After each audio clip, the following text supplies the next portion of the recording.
ስሜ ኢፍራታ ይባላል።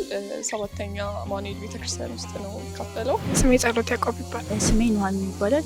ሰባተኛ እና መርካቶ አማኑኤል ቤተክርስቲያን አባል። ዮሴፍ ከዛ ባለፉት ዓመታት በነበረው ሰመር ካምፕ በጣም አሪፍ ጊዜ ነበር። በጣም ብዙ ነገሮችን ተጠቅሜያለሁ። ለምሳሌ አሁን ባለፈው ዓመት የተማርነው ስለ አምልኮ ነበር። በጣም ብዙ ነገር ቀርቶልኝ ነበረ እና በጣም ብዙ ደስ የሚል ጊዜዎችን አሳልፈን ነበረ። በባለፈው ሰመር ካምፕ ራሴን እንዳይ ከዛ ደግሞ በቃ ራሴን እንዳወዳድር አድርጎኛል።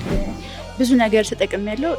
ያው ስለ አምልኮና ስለ ባለ አደራ የተማርን ነበር ምናምንና አምልኮ ለማን እንደሚሰጥ የአምልኮ ተቀባዩ ማን እንደሆነ እንደገና ደግሞ አደራ እንዳለብን እና ደግሞ ቤተክርስቲያን አደራ እንዳለብን እና ሌሎች ብዙ ነገሮችን ተምሬያለሁ።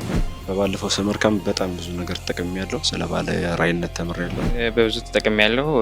ባለፈው ዓመት በነበረው ላይ ስለ አምልኮ ተምረናል። ከሱ ብዙ ተጠቅሜያለሁ።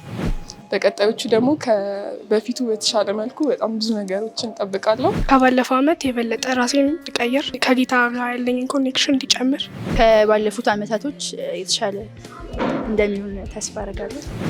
በብዙ እንደምንታነጽበትና አሪፍ እንደሚሆንለት ተስፋ አደርጋለሁ። ኔክስት በሚደረገው ሰመር ካምፕ በጣም ብዙ ነገር እጠብቃለሁ።